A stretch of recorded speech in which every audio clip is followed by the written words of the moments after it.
Welcome in to episode 342 of the Sources Say podcast, your go-to Kentucky basketball and recruiting podcast on the growing KSR Podcast Network. I am your host, Jack Pilgrim of Kentucky Sports Radio. Very excited to be joined once again by the one and only Shawn Smith of Frederick Douglass High School. I love being able to introduce you as Frederick Douglass Associate Head Coach, Shawn Smith. How you doing, buddy? I'm doing great. How are you?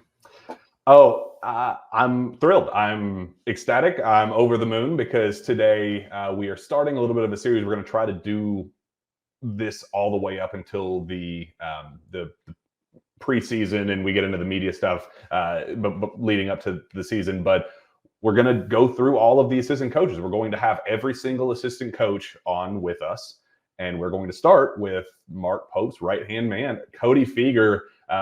The guy that you know him and love him as the GIF King, as Mr. Boom, however we want to call it, the guy that the offensive guru, the analytic guy, a guy that knows Mark Pope and how this offense is run more than just about anybody on planet Earth. So, Shawn, I know you're thrilled for this conversation. It's one that I've been counting down the days for getting this set up. We've been getting it set up for a week plus, but I know he has a wealth of knowledge that he's excited to share with the fan base. Yeah, this is the one I am excited for because Cody's kind of been known as the offensive guy in things, and a lot of stuff that Kentucky does offensively, it stems from Cody Fueger. He's kind of at the leading the charge of that. So I'm excited to kind of pick his brain and talk about some things that Kentucky's doing in these practices, what they're doing offensively, overall their approach to recruiting, and just how this roster came together. Because, Jack, we've talked about it all spring and even into the summer. There's a lot of challenges that came to what they had to do with all new faces on the bench as staff members. I saw that at the high school level, the challenges that come with everybody being new faces. But the players weren't new faces that I dealt with. So not only did you have new faces in the seats on the bench as the coaches, you also had new faces on your roster. And I know that presented some challenges and they navigated it well, but I want to know how they navigated it and what was their approach to it. And I'm sure he's going to dive into all that. And I know some fans wondering about the 13th scholarship. We'll ask him about that, just kind of see where things stand there. We're a month into practices. So this week is a big one because La Familia is there practicing with them, a chance for these guys to go up, head to head against the likes of Willie Cauley-Stein, Andrew and Aaron Harrison, Eric Bledsoe, pros. Guys that have been there, done that, have won at the highest level at Kentucky, they know what it takes to win and make March Madness runs and things like that. So excited to hear about how that's going and are they competitive? Are they hanging in there, or is Cody going to go? It's going to be a process. We got a lot of work to do. That's what I'm hoping to hear, that obviously there's still things to be taken care of, but let's take it for what it is and say that we got some dudes too. I'm really excited for this team. So I know fans are really excited for that. I'm personally excited for it. I've been, like I said, been waiting for this for a really long time. So without further ado, let's go on and go straight into our interview with Kentucky assistant coach Cody Fueger. Now, very excited to bring on the man, the myth, the legend himself, the GIF King, Mr. GIF, or the Boom King. We got to figure out how to introduce you, but Coach Cody Fueger, man, very, very excited to have you on, man. How are you doing? Doing really well. Appreciate you having me on. Is that how you say it? Is it GIF? How do you say it? So you have embraced this new role. This is your new lifestyle. So you got to tell us. You get to call your shot. Yeah, I don't know. It really became popular when I came to BBN here. So I don't know. It's BBN's decision to make. How has that adjustment been? Just becoming a celebrity without really being in control of that. Like, you just do something that you had been doing, previous stops up to this point, and then it just kind of creates a life of its own. What has that adjustment been like? It's been a little crazy, just getting, people hitting me up on Twitter a lot more and Instagram, all that stuff. Just everyone's so excited. That's been a little different, but tell you the truth, BYU's got a big following. People really care out there. But at the end of the day, this Kentucky place is a whole new level. What has been your favorite part of the new adjustment with that, with just, being the celebrity, but going out, not being able to enjoy dinner just by yourself or walking through the streets? What has been the thing you've loved about it and the thing that's kind of been tough to adjust to thus far? To tell you the truth, I haven't had much time of going out here other than when we had recruits on campus. I just moved into my new house. I mean, there's so many things going on. But I went to the fireworks, not the fireworks. I went to the, July 4th parade, and nobody bothered me there. So I don't know if it's that big right now. But there's been a couple times on airplanes where people are like, "Hey, go Cats," and things like that. My favorite thing so far, I thought it was the funniest thing, is when I first got hired here, I was on a plane I was going from Atlanta to Lexington. Okay.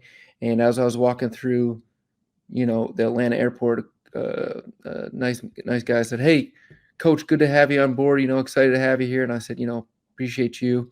I ended up sitting right behind him on the airplane. So as I'm walking by, he's like, "Hey, Coach." I sit down, and he turns around. He goes, "Coach, do you mind if I get a picture?" So I'm thinking he's going to lean back and we're going to take a selfie together. But instead, he just turns around and takes a picture of me like I'm a circus animal. He's like, "Yeah, I got to send it to my kid." I was like, "Oh, okay. Sounds good." I didn't know what to do. Like, do I thumbs up? What do you want me to do in this pose here? You got paparazzi. It's when you're at a recruiting event, all the media guys have to follow you around like lost puppies, seeing who you're going after. So it's been an adjustment for us too, as well. I'll throw it off to Shawn in a second, but speaking of the booms, and I know you don't want to single out any player individually, talent wise, and all that, but what was the boom that kind of got the big tiger fist pump for you? That was, one that maybe timing was important for you guys, or you had to beat out a really high profile school. What was the one boom for you that was like, all right, we needed that one, let's roll? Well, at the end, Jackson Robinson, that was big. And Jax, put out my face for that one, so that was very cool. Your haircut was great though. I had that for a long time. And then I would say my favorite one was probably just because Brandon Garrison and that no one knows what was happening, who was on. We had another kid on a visit.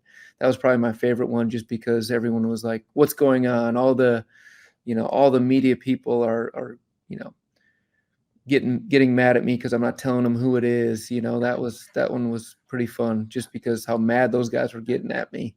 Because I was like, this is that kid's, it's their time, it's their decision to make. This is us just trying to have fun with it. Coach, speaking of Jackson, how important was it to have someone come with you all that has been in your system, made those reads offensively, and kind of played in what you all expect on that end of the floor? How important was that to have somebody with these new faces? I think it's huge. I think it's huge for teams. You look at a lot of the teams that are successful when a coach takes a new job, a lot of them have a player or two come with them that knows what they're doing, knows what they're looking for. You look at Danny Sprinkle from Montana State to Utah State. You look at Coach Pope when he went from Utah Valley to BYU. Like, a lot of guys that have taken new jobs and been successful year one, that's been extremely helpful.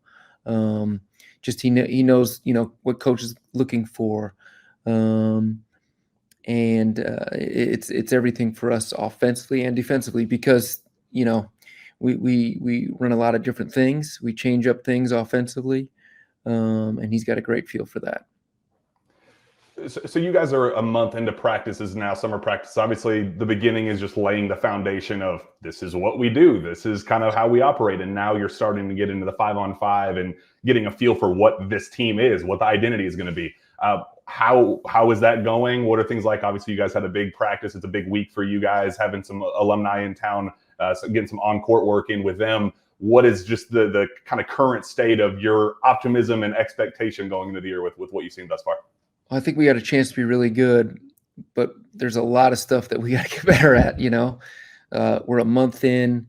We only get 4 hours a week right now in the court. We're through a lot at them this first month.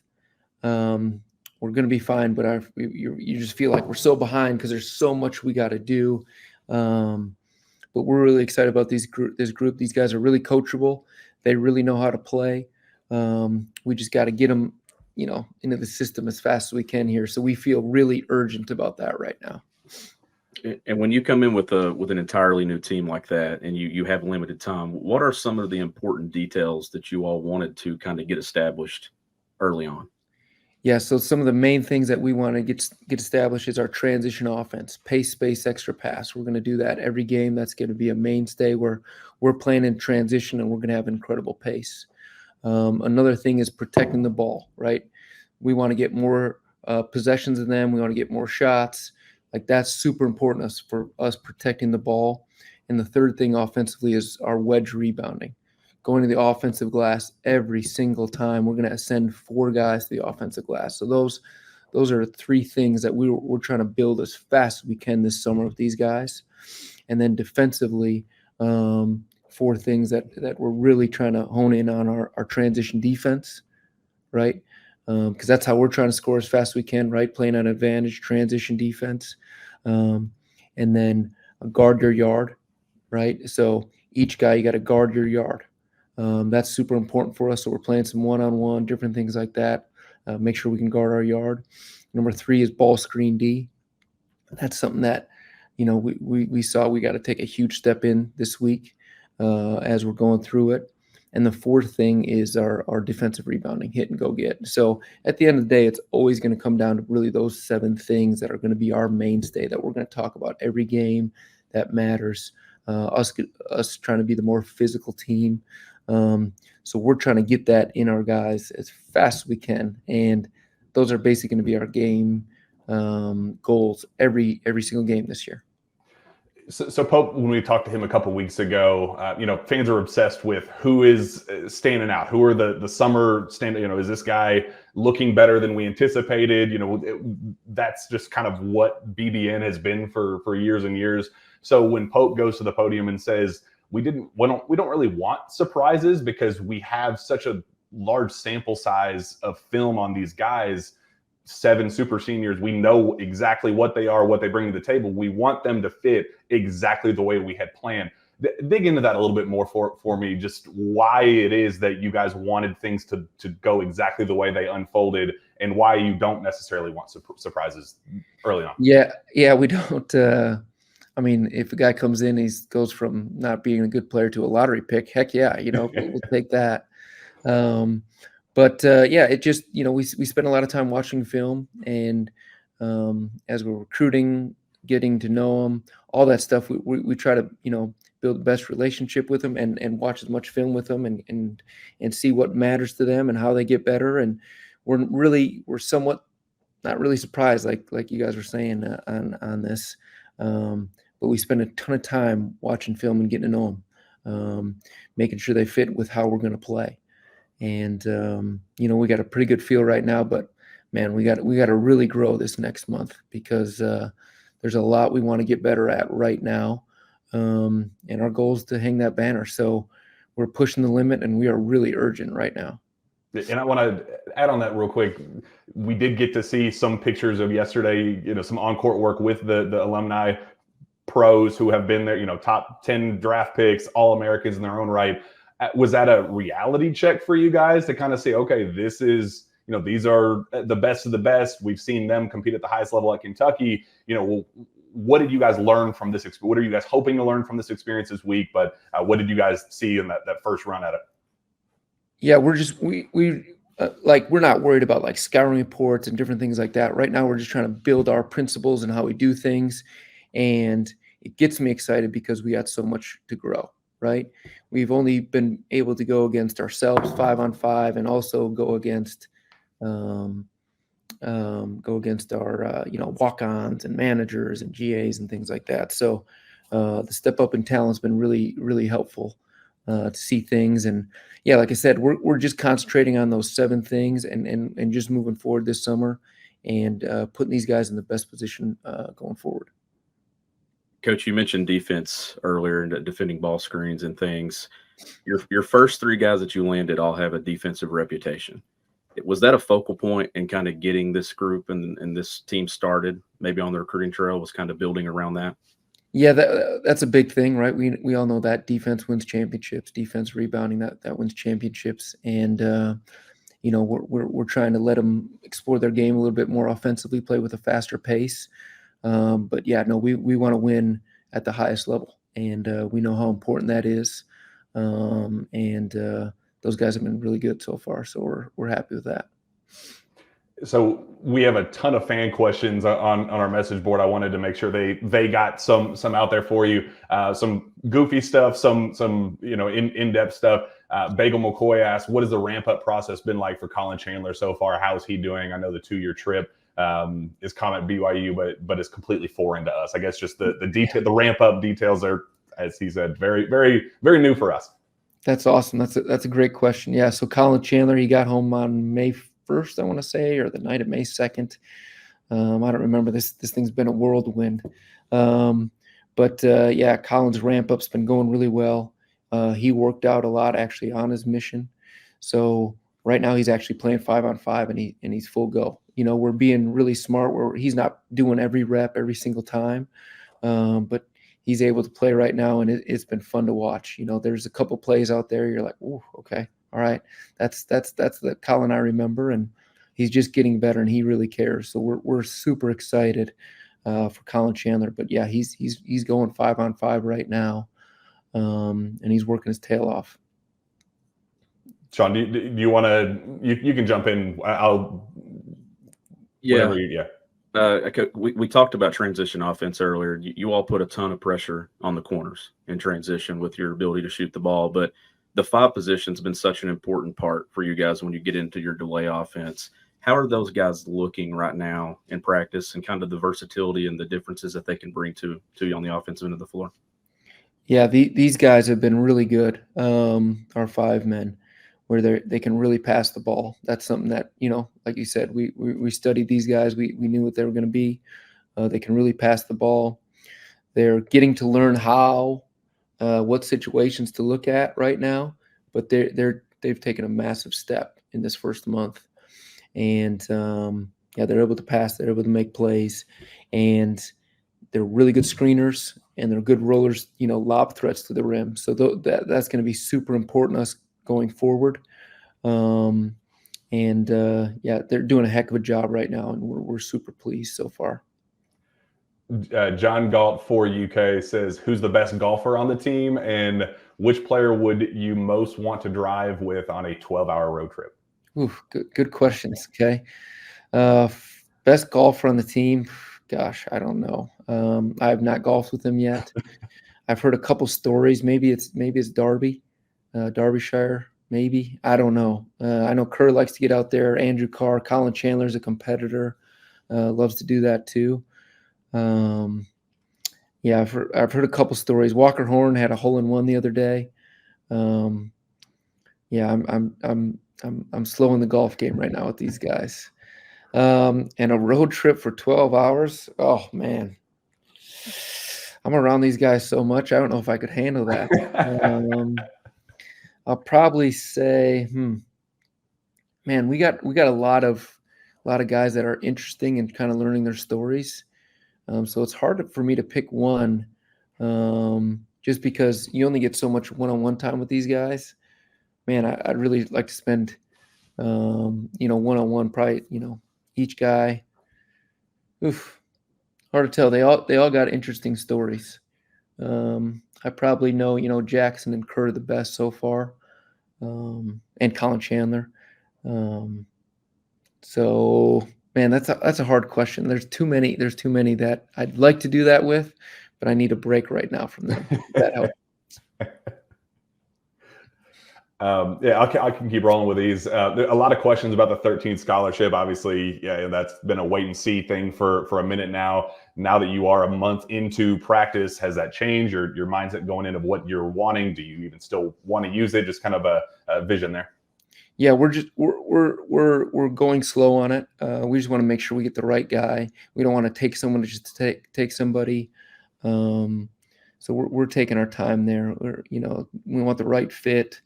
There's a lot of good players left. It's just, are they the right fit? Is this what they're looking for right now? Because Kentucky's not for everybody. Kentucky's not built for everyone. That's what, I got to spend a lot of time with, Coach Cal and talking to those guys, and, they're exactly right. Kentucky's not for everybody, but that's what we wanted, right? That's why Coach Pope's here. We want to hang that banner, and it's exciting times, man. I'm really, really looking forward to this upcoming season. I'm so happy to be here. So that didn't really answer the question, but I said what I wanted to say. It works. We love it. How big of a role, this is Crazy Cat Fan 65, how big of a role, if any, does analytics play when making in-game adjustments? We spend a lot of time on that. So we'll go through this first. We'll chart down every possession offensively and defensively, what's going on, how they're scoring, what shots are they getting, everything. And then the same thing offensively. So we'll spend our time figuring all that out, and how they're guarding, what's really getting us, defensively, their points per possession on underneath, out of bounds, all that stuff. So that's something that we'll make adjustments right away in the second half, and we'll see it a lot in game, right, as it's going on. But yeah, it's analytics it's everything, right? Points per possession, it's everything. So.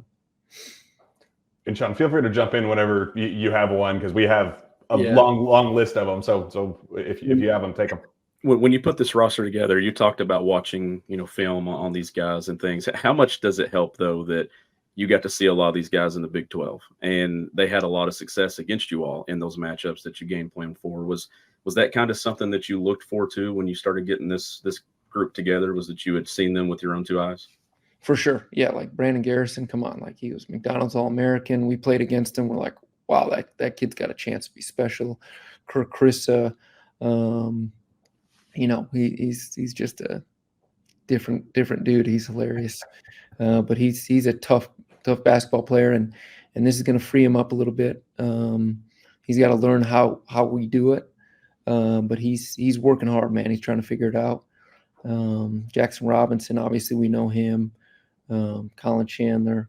And then, we kind of watched Andrew Carr from afar. We're like, wow, that kid can really go. And Amari Williams, we've been watching him from afar for a while. So there's a lot of guys that we've kind of been watching from afar that we had a good feel on. A lot of recruiting philosophy questions. Help me, Rondo says, how do you decide which assistant is in charge of going after one individual recruit, both in the portal and with high school players? I understand that it is some of it's regional with places like Texas, California, and Utah, but with many players coming from a neutral area, how do you decide which coach is the best fit to be the main contact if all else is equal?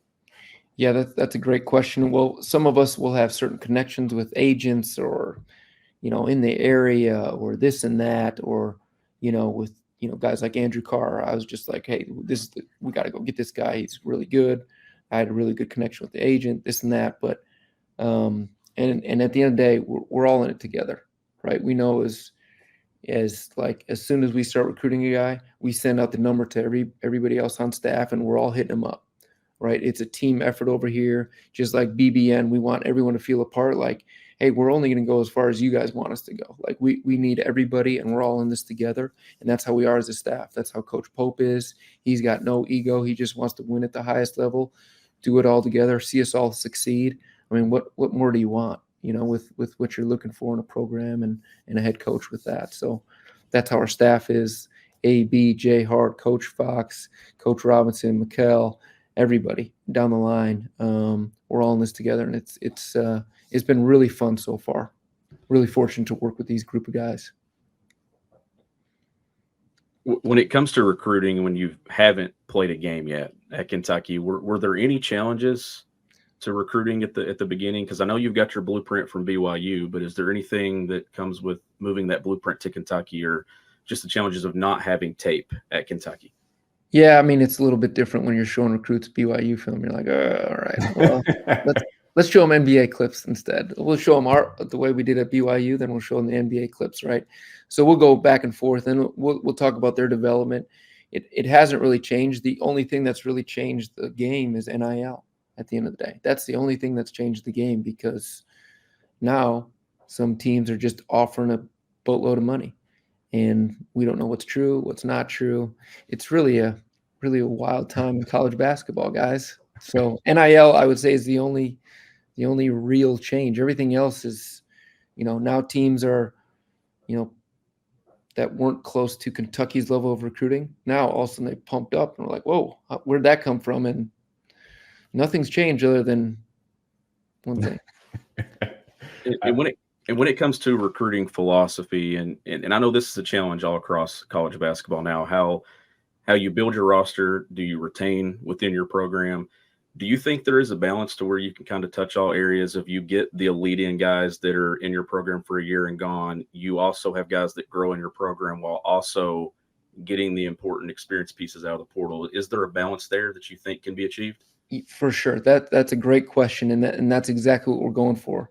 Is we know with our best, at the end of the day, what we've done best as we've been going is retain guys. That's super important for us. And we are going to do that at Kentucky, right? Is retaining our guys, get really good talent, and keep those guys here, because, that's where these guys keep on getting better and better and better. The guys that are, coming here for a year, they're going to get better at this and that, but 1 year's hard, right? 1 year's hard because they're learning a lot and it's new, and we're just so old that's helpful right now, year one. But retention is going to be huge. We're going to get 3, 4, maybe 5 freshmen a year retention, and then maybe get 1 or 2 going forward, 1 or 2 1-year guys. Like it's this retention's everything. We truly believe that, but we're going to have a great mix going forward. But we feel like we have a really good plan going forward. Just got to get the right pieces and retention. We'll try to just get a couple more and get you out of here. On that note, D. Bonifer says, do you feel there's a wait and see approach with how UK plays and whether their offense style of play lives up to the hype with how many recruits they go after the 2025 class? So I guess you talked about kind of 2, 3, 4, 5 different high school guys. How do you know who to go after and say that's a top priority for us? Let's kind of wait and see, put some feelers out. Just how do you kind of navigate those waters based on what you see today with the current guys? Yeah, and with the best part is, we're able to see these guys. Like, I've been out every weekend for a long time now. We spend a lot of time watching film, so we know who the, Jay Hart always says the Stevie Wonders are. We know who the guys that everybody in the gym knows how good they are, right? So we know who those guys are. Jason Hart's hilarious. You guys got to get him on here.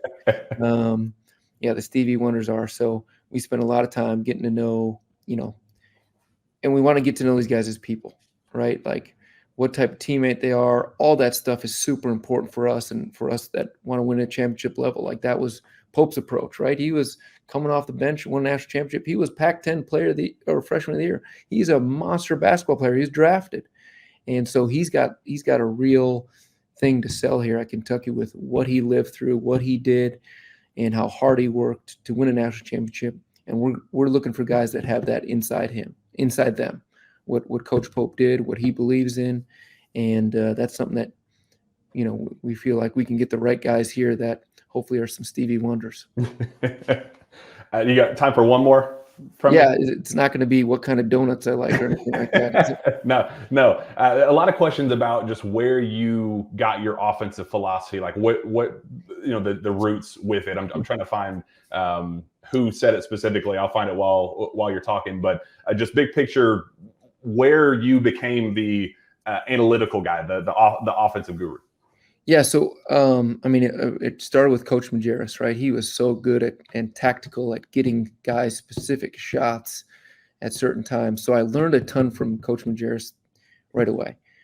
The things I, also learned from him is just how scared some of these guys were to make certain plays. And I was like, I didn't want to be a part of that type of philosophy, right? Then I moved on to Coach Morrill and Kerry Rupp, and those guys just had great ideas on how to get guys in specific spots. Like Coach Rupp, he was the head coach at Louisiana Tech, and he's coached forever. He was the associate head coach at Indiana and at Utah when I was there, and he just had a unbelievable to put guys in all different spots. Hey, I want to get this guy a shot here, and I'm going to create this here, create that here. That opened up my mind. Coach Morrill was so much about timing and pace, and that really, really helped me grow. So, like, those are 3 down the line that really helped me. And then when I got to BYU, and Coach Rose even helped me more, where he's just like, man, we are going to let this thing fly. We're going to go. We're going to play on attack. And these guys won't know what it's going to hit them in the first 5 minutes. And so all that stuff kind of combined really just kind of helped me grow. And then Coach Pope and I, we spent so much time talking, looking at film with each other. We'll send stupid little clips of, oh man, what do you think of this? And this would be good for, Jackson. This would be good for Brandon, Amari, like all that stuff. So we'll talk through so many different things. And with us at BYU this last year, we had 3 different bigs. So we were able to run basically 3 different offenses when we were in. And that's hard for a scouting report. That's hard for anybody. So that was really fun. And right now we got Amari, who's different than Brandon. They're both lob threats. They're both good ball screeners, but one's lefty, one's righty. And then we got Andrew Carr. So we got 3 different ways to kind of go about things as we're playing. So we're really excited about what we can do this year. We just got to make sure we get everybody on the same page first. Yeah, the Clough 33 was the where did he learn the offense that they currently run? How and why did they decide what he want to do for his team versus other styles and concepts, and how many total options are there in this offense? I understand there are branches going off of branches from each decision made. Just wondering how many different outcomes there could be with each individual action or individual set. So I guess we can wrap up with that one. How many different options? Oh my gosh. I'm not that smart, but analytics would say there's too many, and I can't calculate that, but there's way too many, just with how the defense is guarding us, right? That I can't give a specific number. I know the main 3 reads our guys have to make, but it's just all depending on how they're being guarded, right? If they're switching, they're staying. So that's kind of the main thing. I wish I had an exact number. I know what their points per possession when they do that sort of thing, but there's too many options, right? And us shooting a bunch of threes, that's super important. 35 threes a game, that's hard to do, guys. That's really hard to do. So we're excited about it. I hope you guys are too. Man, I know fans absolutely are. I personally am. I know Shawn is as well. This has been an absolute blast, Cody, man. We want to just kind of pick your brain a little bit, and I think fans are going to absolutely love this. So thank you so much for joining us, and we're looking forward to the season. Hey, thank you guys for having me on. I'd love to be on anytime. It's awesome. Like I said, I watched your guys' little deal for a little bit last night. I tried to, but it was an hour and a half, and it's just awesome how passionate you guys and what you guys are doing, breaking it all down. And shoot, I'm learning stuff from you guys, right? Doubtful, highly doubtful, but I appreciate that very much. Yeah, Cody, it's been an awesome time, and we look forward to doing it again. Appreciate it. We're all in this together, fellas. Thank you. Thank you. Well, that was a blast. That was really, really cool. Everything I hoped to get out of that conversation, I got plenty of. Getting a little bit of feedback. I'm not sure. Yeah, there we go. We're good. But for the basketball nerds that loved last week's show, the analytic kind of film breakdown, I think they're going to love that interview with Cody and just kind of get a peek into his brain and how all of this stuff unfolds. Shawn, I know you're very similar in that mindset. So what do you think of the interview?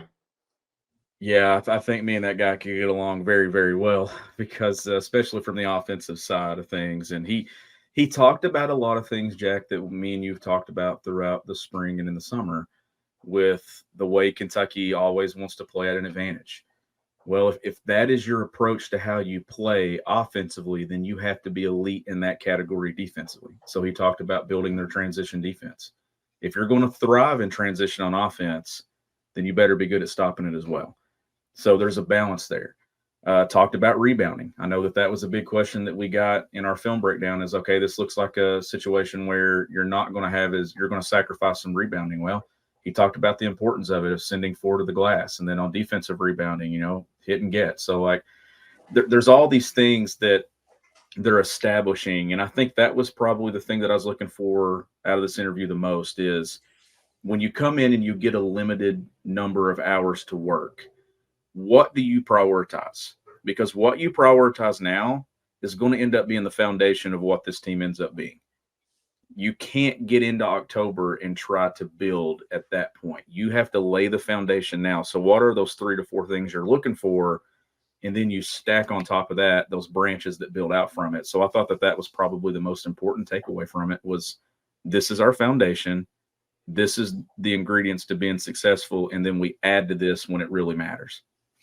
And I love when he talked about just, a fan asked how many different options do you have offensively? Like when you talk about the actions and setting up plays, how many options do they have at their disposal? And he was like, couldn't answer, couldn't tell you. I have no idea. He was like, I know we have three initial reads, and then everything kind of goes in tandem from there. It's a they know what they're supposed to do, and it's like we talked about on the film breakdown. It's one read leads to the next that leads to, so it's a branch. It all kind of it all fits together, but it's all separate from one another, if you will. So it's really fascinating just kind of get an inside look at that.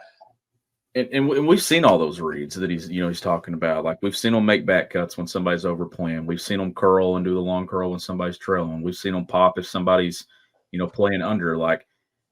But it is interesting that there are a lot of those unpredictable things that can happen. That's where you bring in high IQ players and guys that are really trained in making good reads.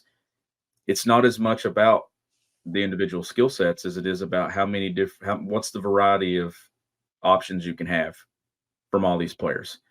And, hearing a basketball mind like him even admit there's way too many, but how about him talking about the 3 different offenses that they essentially could run with their bigs at BYU? And we've hit on that in our roster breakdown with the way that these bigs at Kentucky are built so differently. You're going to see some different packages, I think, out of each one of those guys. And he mentioned all 3 of them. So a lot of good out of this episode. I think a lot that branches off of what we talked about a week ago, that I think that you put these 2 episodes perfectly timed together and you watch them back to back, you probably get 2.5 hours of really good content.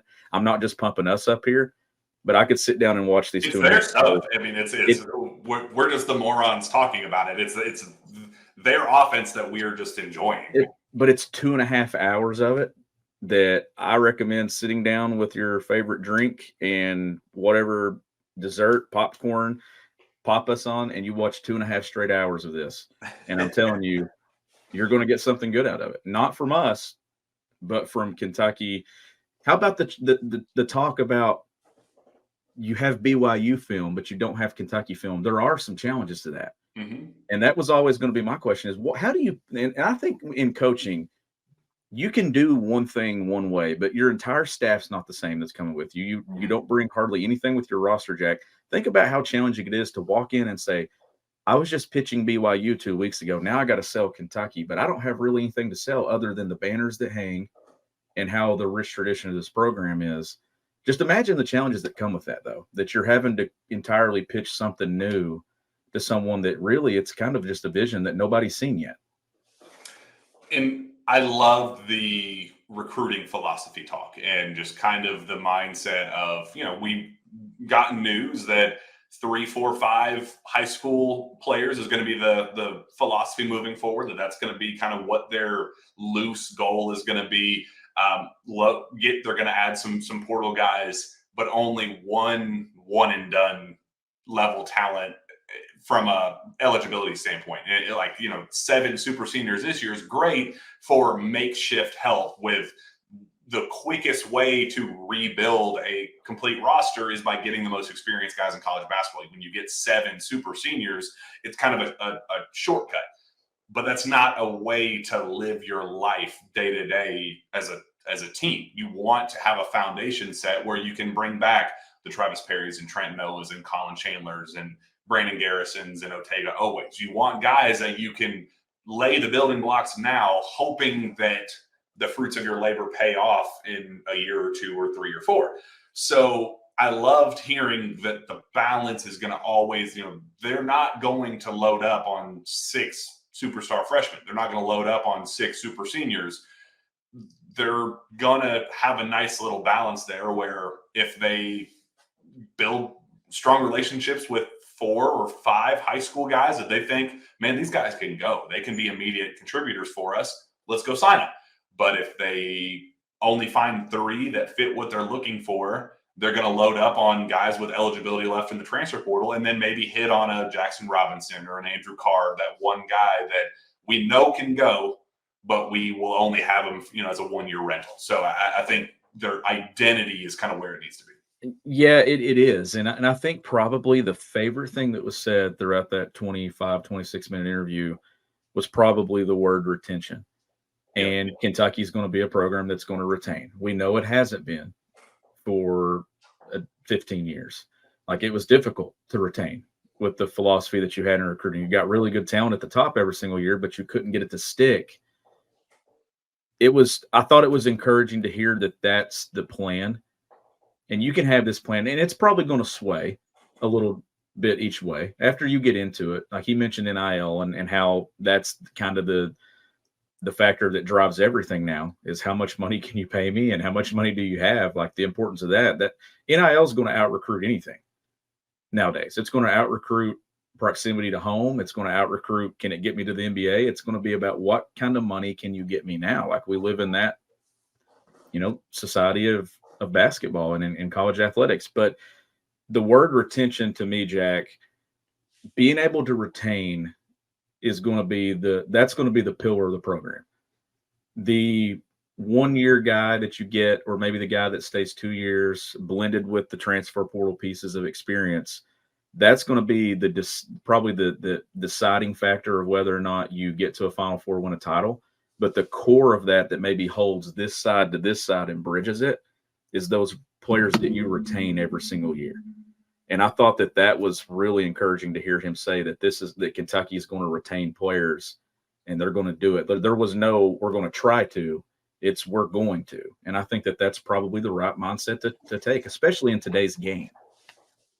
Yeah, I thought that part was fascinating. I also thought we got some insight into how the La Familia practices are going. That's going on this week. The basketball tournament first game begins Friday evening, and you get a chance for Kirk Risa to take on Eric Bledsoe and Lamont Butler to go heads up with Andrew Harrison. And that those things are really cool for those guys to be able to practice together. NCAA is allowing these on-court practices, and that is so valuable for a team right now that has so many moving parts, just trying to figure what a team looks like, how we can come together as a team. We talked to I think it was Goose Givens went on radio, I think with Tom Leach last week, and said that it's a team of very, very good players that's not a very good team yet.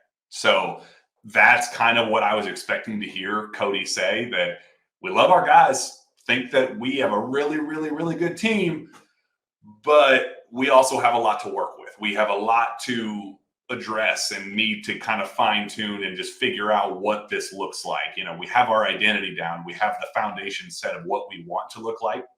Run and gun, take 35 threes a game, play fast, play up tempo, play in transition. They have the identity set. Now it's about, can we understand, can you know my read before I know my read?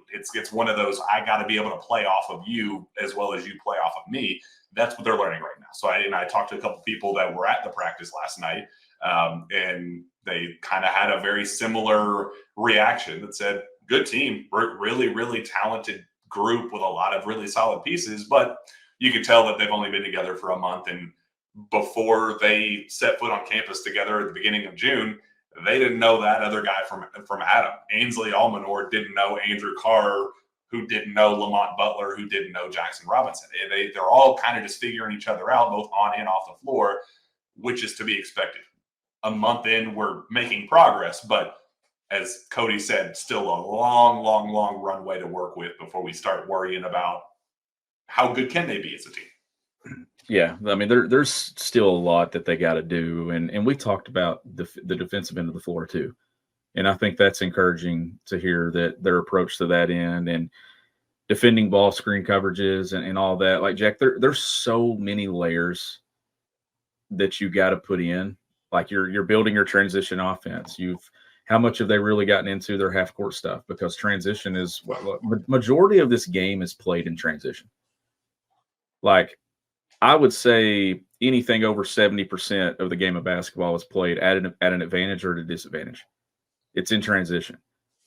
So that's what you want to build first. And I think that it's important to build it offensively and it's important to build it defensively. And that's what they're doing. Then you get into the half-court offenses and things, but so much of what they do in the half-court is off their secondary offense and transition. So, like, that's the foundation. Then it's playing from there. Because there's not going to be any, here's a possession, I'm coming down the floor, I'm crossing the timeline, oh, let's bring it, the point guard's going to come get it and set something up. No, you're just going to flow. You're going to flow right through that big. You're going to set a drag ball screen. You're going to do something to initiate the attack. That's why building in transition is so important. Then you kind of layer your reads from there. Then if you have a side out set, you just kind of get where you want to get and you get the ball to it and you start it and you initiate it. Rebounding. Defensive rebounding, the course to winning championships. Cody said that. Transition offense, transition defense. Those are the core principles that Kentucky is going to be built on.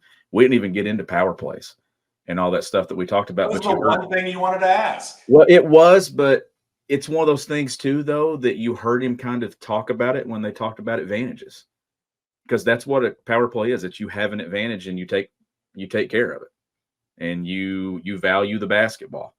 You talk about, hey, I don't want to give up possessions and give them away. That ball's got to be on target and on time. I can't turn it over when we've got a power play because that's our opportunity to score points. So I thought that it was really cool that he kind of gave us that inside look and details of what the principles have been. On both ends. That's awesome.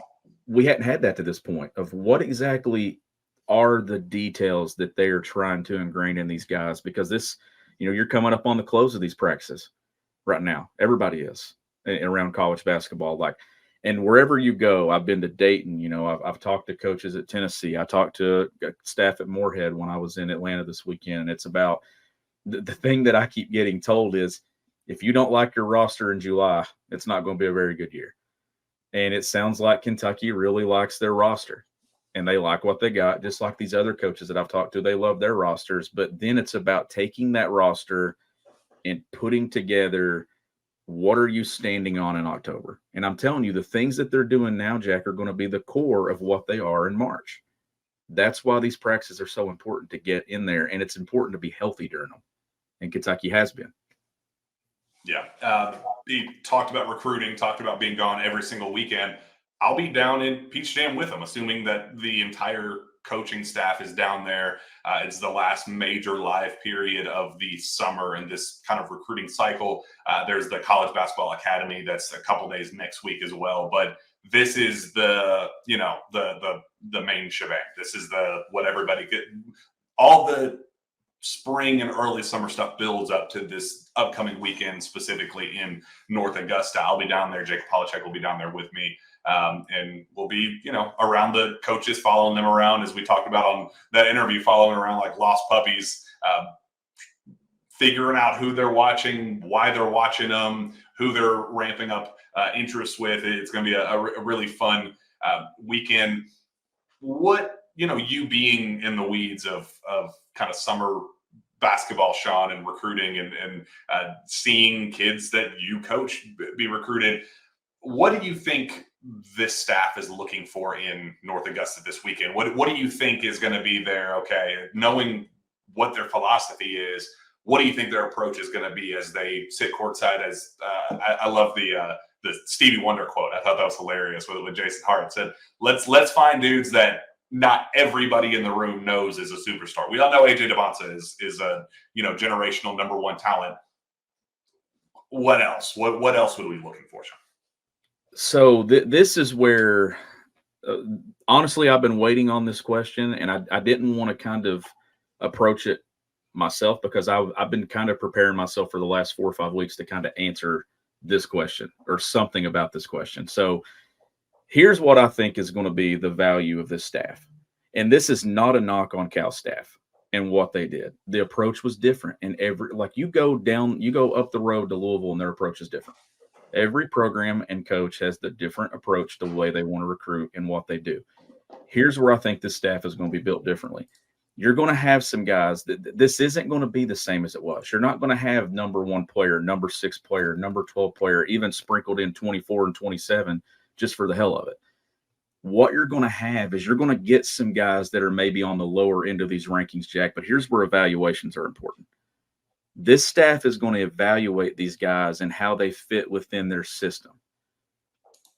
Cal did an excellent job collecting talent. I would say as much as that talent fit at the top, equally sometimes the talent at the bottom or maybe even some of the top guys, they didn't really fit what Kentucky and being on the floor together. Sometimes it was kind of like trying to mix oil and water. They were takes just for the sake of being takes. Just for being takes. And a lot of it was, I think, based off of evaluations that maybe recruiting services had put out, that maybe Kentucky hadn't done the work evaluating some guys, where sometimes they got a guy that was on the lower end that ended up popping and being better. Like, look, Reed Shepherd's is a great example. Like, Reed, to me, when you reevaluate and look, top 2, top 3 kid in the country in his class. Now, that's a tough evaluation. I get. You got to see him. He improved drastically and significantly from when you and I saw him playing on the Adidas circuit to where he was at Kentucky. But evaluations are going to be what's so important for this staff. And I think they're going to be able to. And if you see a guy that's maybe ranked 65th in a class and Kentucky takes a scholarship from him, don't worry about it, because I'm telling you, that guy at number 65 is going to be able to shoot it. He's going to be able to pass it, and they're going to see value in how he fits and what they're doing. And they probably perform as like a top 25, top 20 player by the time it's all said and done. That's where, but you can't miss on those guys. Yep. You can't misevaluate if you're going to go that route. So I think that's what this staff is looking for, Jack, is who are those guys that, man, he's not being looked at as much as he should. But I see something here that this guy can really kind of emerge and be one of the better shooters in the country, or maybe a guy that you get him in our system and everybody's talking like, man, this was a top 15, top 20 player in his class in the country. So I think that's going to be the focal point. Evaluations where it's all going to start. And that is why we're going to have to rewire our brains compared to what we dealt with Cal, and how we approached recruiting events, how we approached who they took, who they went after, who they prioritized, because it is just such a different beast. We just heard him talk about their evaluation process and saying, like, I couldn't watch more of these guys if I tried. Like, I have the ultimate sample size of, I know every single shot that they've taken for years. Like, I have seen all of it. I don't really care what the recruiting rankings say. If I like a kid that is going to fit what we do and fit our identity on and off the floor, that's something that they've been super outspoken about and saying that's something that they're going to prioritize. We're going to go after that guy and not really care. Like, we're going to go get, Pope said what he had to say at his introductory press conference. We're going to go get Burger Boys. We're going to go get 5 stars, because you got to say that. You got to, and you do. I mean, at the end of the day, the #1 recruit in the country is typically worthy of being the #1 recruit. Those guys help more than 347th best recruit in the country in a vacuum. There are outliers, and you want this staff to be able to find those outliers. As Jason Hart so eloquently said, ones that Stevie Wonder can't find. Go dig beneath the surface. Go to the 16U games. Go to the 15U games. So you kind of get ahead of the curve with everybody, and you know how guys are trending and building toward what their floor and ceiling look like at the college level. So you got to be that guy. You got to be the evaluator in the scouting service, not rely on other people to tell you who is good. So I'm hearing all the right stuff. That's going to be my expectation. It makes my job harder. I loved how he said that, when Brandon Garrison committed, that he enjoyed seeing how everybody was just kind of panicking and had no idea what was going on. I love that, because I was that person sitting there going, what the hell is happening right now? I wish I had something. I wish I had something here. And and they took that commitment while another player was on a visit. Yeah. That's like ultimate. You have no idea what we're doing right now. And it was a big splash. It was a big deal. Now, the one thing about evaluations, Jack, that I will say, you may have a lower end 4-star that's, hey, that's a 4-star according to this service, but they're a 5-star in our program. When you put them in our system, they could be a 5. There are also guys that are 5s that become 4s and 3s in your program because they don't fit. That's why it's about fit. It's not as much, and like recruiting services do their job, and they do a really good job evaluating these guys. And I know all these college coaches, that's how they start, is they look and say, okay, who's at the top of 25, who's at the top of 26. But then they make self-evaluations from a staff viewpoint, Jack, of whether or not that they target that guy. And just because someone's in the top 10 doesn't mean they're in your top 10, even if they would hear you out. Now, you're going to touch all those areas because you want to keep your reputation of being a blue blood program and recruiting and on the recruiting trail at the top. And you want to be able to say, I can go get any guy I want. But it's going to be more about fits. And it's going to be more about, does this guy thrive in our program? Is there any risk that comes to this? That's why having more guys on your staff is so important. And these jobs keep continuing to grow in college basketball because there's so much that has to be done. But the evaluation process, I'm telling you, is what I think this staff is going to be very good at, because they evaluated this current roster very well. All these guys fit. And, like, is this the most talented roster that Mark Pope has had? Yeah. Are there going to be more talented rosters? Absolutely. This is just the beginning of it, but they had to evaluate what they wanted and how it fit. And you heard Cody say, Andrew Carr is a guy we've been watching from a distance for a long time. You watch and evaluate guys because that portal gets active. And as soon as those names go in, you're like, I'm familiar with that guy. Even though we haven't played him, I've watched tape. I have access to synergy. I can see whatever I want. You evaluate before you ever even have to make a decision on somebody. And then it makes it easier. You've got guys that do that. So I think that's going to be prime. I think it's going to be number one for this staff, and what's going to make them what they are is their evaluation. That is the difference. Because then I have a lot more confidence that you don't misevaluate. Kentucky misevaluated a lot of guys in the last few years. They also had some really good evaluations, but they missed on quite a few too. And you're going to have that, but I think this staff is going to be very good at not getting those misses. That's why you just kind of, that's the biggest critique of Pope thus far, is put together a great portal roster, says all the right things in the media, has the film shows what it shows when you look at his tape at BYU, but can he go get you a dude? Can he go get you an AJ DeBonsa? Can he go get you a, whatever? I don't think fans need to be looking at it in that way. I'm personally waiting for them to land their first non-Jasper Malachi kid. Just being totally, because even if and when they land either of those two guys, it's the immediate feedback is going to be, yeah, well, he should be landing those guys. That should be the expectation because he's in their backyard.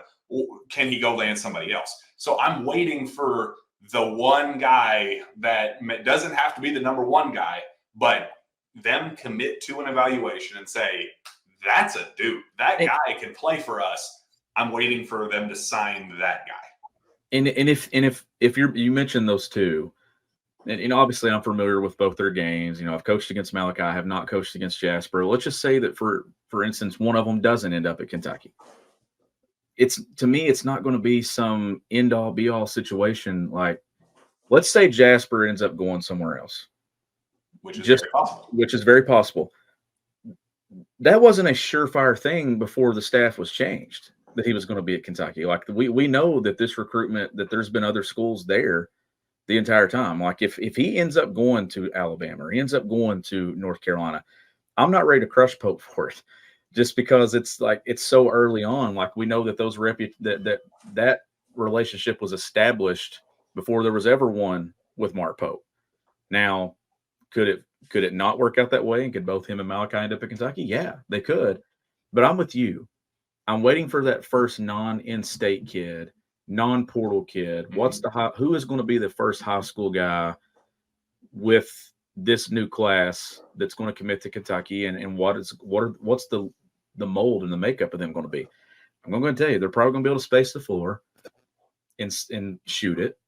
Is it a rim running guy that can fly above the rim, block some shots, but also can space it and pass the floor? Like, is there some of those guys out there that Pope's looking at? We're still so fresh and new into this, even though we're starting to get to know this staff better. There's still those areas where we're intrigued to see exactly what it is and where they go next. But it's going to be really good, Jack, when they can actually get some film. When there's Kentucky across their chest and Mark Pope is on the Kentucky bench, it's going to be easier to recruit and do the things that you want to do, because then you can show Kentucky film. You got to have Kentucky film at some point. They've done an excellent job, though, with building this program to this point. Their recruiting strategies, the booms, all that stuff, they've marketed themselves so well in the last 2 months and rebranded the program. Honestly, like, changed the footing and everything of it on the recruiting trail. And all it takes is one. It's exactly what we said as the portal was unfolding. Like, I remember being on this show and talking about, oh man, Pope hasn't, we have a whole roster to fill and Pope hasn't landed any. What is he doing? It's like, somebody just has to be the guinea pig first to make other people feel confident that they can join the party. Like, you don't want to be the first guy. Like, Colin Chandler was great as your first commitment, but even he will admit now is like, I didn't know what the heck I was signing up for. I just kind of trust Pope's vision because I had known him for 3 years at this point. I have no idea if this is going to work. I'm just trusting it to work. That is exactly going to be the mindset with guys right now. They're building the relationships. They're figuring themselves out as, okay, here's what our personality on the recruiting trail is going to be. Somebody is going to eat this up. Who is it going to be? I'd like it to be a non-in-state kid first to kind of get that ball rolling and make, and again, it doesn't have to be AJ DeBonce. It doesn't have to be a Boozer twin. It doesn't, we don't have to just limit ourselves to that top 5. But if they can get a Chris Senack or get a Nate Ament or get some of these guys that may not be number 1 or 2, but in that 5 to 15 range where that's a pretty damn good evaluation, and he also has the blue chip status of he's a dude. That is going to be, I think, that's what some fans are waiting on. That's what I'm waiting on to take that next level of, all right, let's do this. Let's keep rolling. Things have been excellent up to this point. That's going to be the difference to take into the next level. And it's not, I believe they will be able to. I know they're going to, but we just haven't seen it yet to say that with total 100% confidence. We just have to see the first one. So this is a big weekend for them at Peach Jam. There are dozens of guys that they're looking at, that they're going after. They've been all around. They were at NBA Global Academy games. They were at Puma. They were at Adidas. They're making their rounds, again, to ensure that they have the right evaluation. So let's not obsess over the recruiting rankings. Let's obsess over the fits and the how and the why, because I trust that they're putting in the work to, they clearly have the eye for talent as well. Yeah, and listen, recruiting has changed so much, and obviously, I like when Cody did this too. Yeah, that's the driving factor, and Me coaching AAU this summer, it's given me an in to kind of see how messy this can actually be and how difficult it is to navigate for college coaches. And I've talked on behalf of our guys a ton to college coaches. I've talked on behalf of other guys that I know, players that I've coached against in this state that, some recent guys that have picked up some Division I offers this week where college coaches that have known me are like, hey, what do you think of this kid? And a lot of it's changed, Jack, because those 15U games that I coach in, even 16Us, you're not seeing as many college coaches go because of the portal. Because they're like, we'll do this, we'll build relationships, but how much time am I going to spend on 15 and 16-year-olds right now because I'm having to go recruit 20, 21, 22-year-olds? It's entirely different. But they're still trying to touch those areas of AAU as well. But if it's not the elite end talent at the top, how many coaches are actually watching? That's where I think you could see Kentucky sneak a little bit. And maybe they evaluate some guys that not everybody's possibly evaluating. And everybody's approach is different. A lot of schools, like your lower mid-majors, they got to live in the portal now. Your schools that don't have the biggest recruiting budget, Jack, they got to live in the portal. Because you're going to spend all your recruiting money going and recruiting a kid that's just going to end up going to a Power 4 school that eventually in 2 years is going to transfer and be at your school in some capacity. So you build a relationship, but you don't spend a ton of time. Now, that's different at Kentucky. But this is just the way that the recruiting landscape has changed, that if you're at Kentucky, you're at North Carolina, you're at Duke, you kind of got to do a variety of things where some of these other schools are kind of just swimming in their own pool. Kentucky's got to swim in a lot of pools. And I think that's why it's so good having a staff that can be very diverse with what their skill set is on the recruiting trail. Your skill set as a coach on the court is entirely different than what it is in recruiting. And you got to have guys that are really good at certain things. Who evaluates, who talks, who follows up. You heard it. It's a team approach. Everybody's sending messages, but you got your guys that are known for what they do best. I'm interested to see what our episode is after Peach Jam, because I think you're going to have a good feel of what Kentucky can do in recruiting and how they and maybe carry themselves in that environment. Because, Jack, you can tell everybody that Peach Jam environment is different than any other environment. There's a presence in that building that's like, man, this is the pinnacle of high school basketball right here. Yeah. So next show is going to be definitely more recruiting focused. I feel like I remember like some of our early shows were just totally, recruiting updates. It was, hey, Jasper Johnson's leaning this guy, leaning this way. Malachi Moreno's leaning. Like that was the basis of our show. And it's just kind of transformed into UK basketball first and recruiting second. So next week, I would love when we get back from Peach Jam, and we might have a special guest on to talk recruiting with us. I think that'd be fun. But definitely more focus on what the next steps look like, just from what I saw with my own two eyes, who I talked to. That's definitely going to be the focus of next week's show. So stay tuned for that if that's what you're interested in. Before we get out of here, Shawn, Reed Shepherd, holy crap, we touched on him, but what he's doing in the summer league is, I'm left speechless watching him play, because it's kind of the exact same thing, but on a grander level now that he is a pro, because it's the same thing we thought of him coming out of high school, where we know he's good, but how good? How good can he be at Kentucky? And then he gets to Kentucky and he's like, oh, this dude's a top 3 pick. This dude can play. So we see what we see all season long with Reed. And then he steps in, gets drafted number 3. Oh my gosh, the best cool story of all time. Kid from the 606 goes to the Houston Rockets with a top 3 draft pick. Yay, the stories write themselves. But then he actually has to play the games. And we're like, okay, he's going to be a really good high floor guy where he's going to facilitate. He's going to make open shots. He's going to be a really safe high floor guy at the NBA level. And then he goes out and just torches the competition in summer league. It's summer league, but it's a combination of the best at that stage of their basketball careers.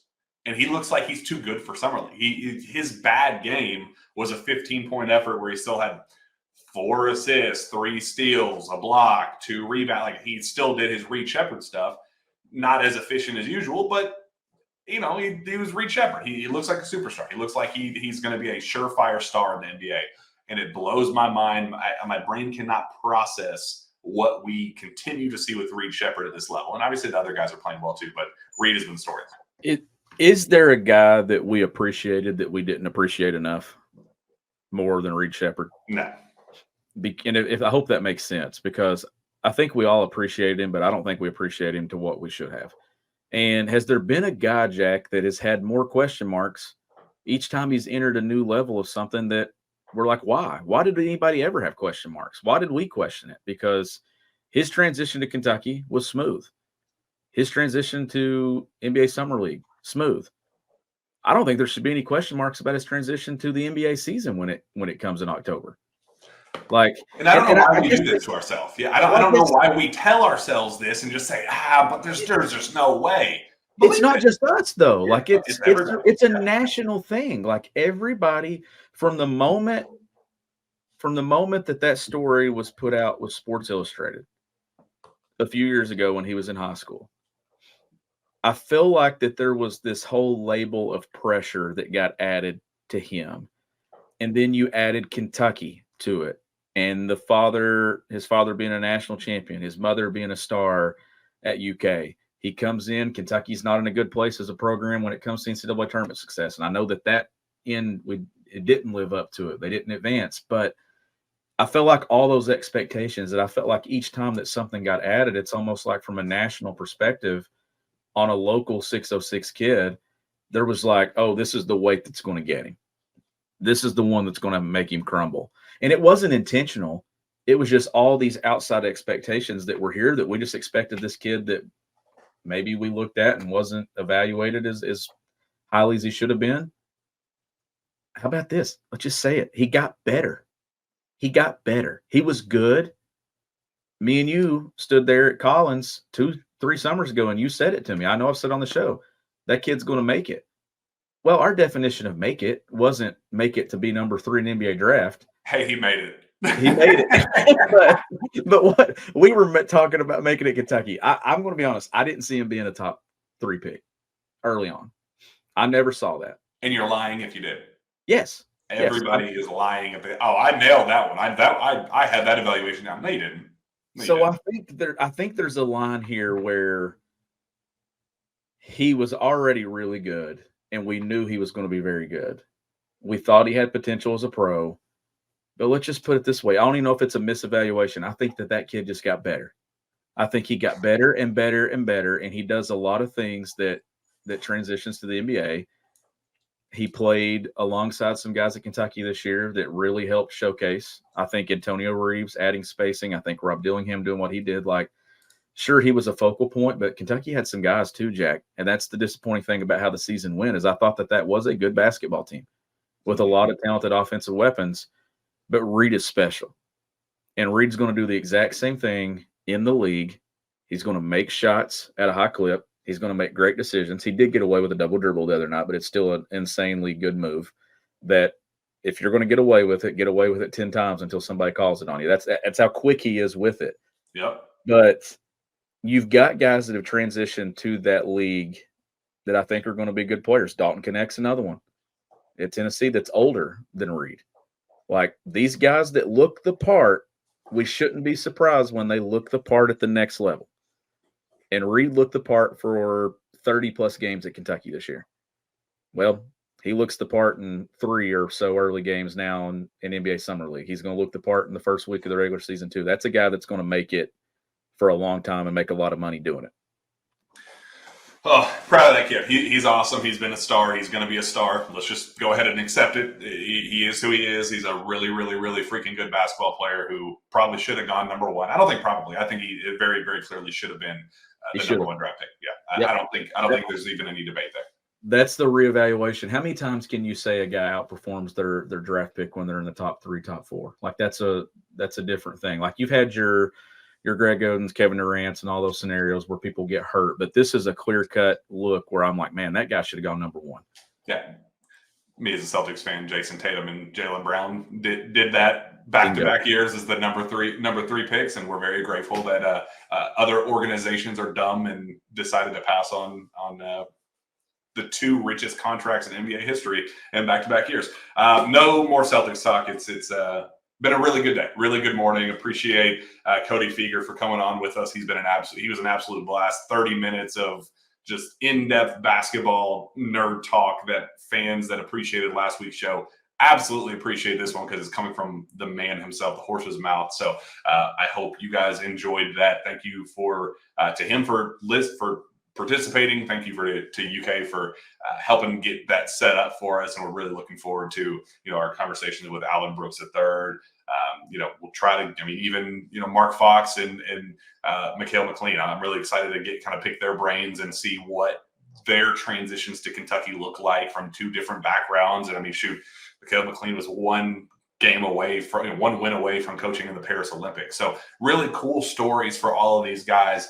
Jason Hart, obviously coming from the G League and seeing the background of how he evaluates talent and being around talent. These guys have really cool stories to tell. So I'm excited to kind of go through all of them. Thank you to UK for making that happen for us. Thank you for joining in on the interview and talking with us. As always, it's been an absolute blast. Thank you to all of our listeners.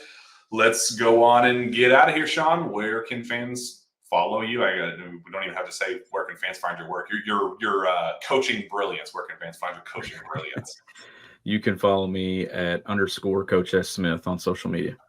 Find me on Twitter as well at Jack Pilgrim KSR. Subscribe to us on KSR Plus. As you heard on the interview, a lot of the questions came from there, straight from the fans.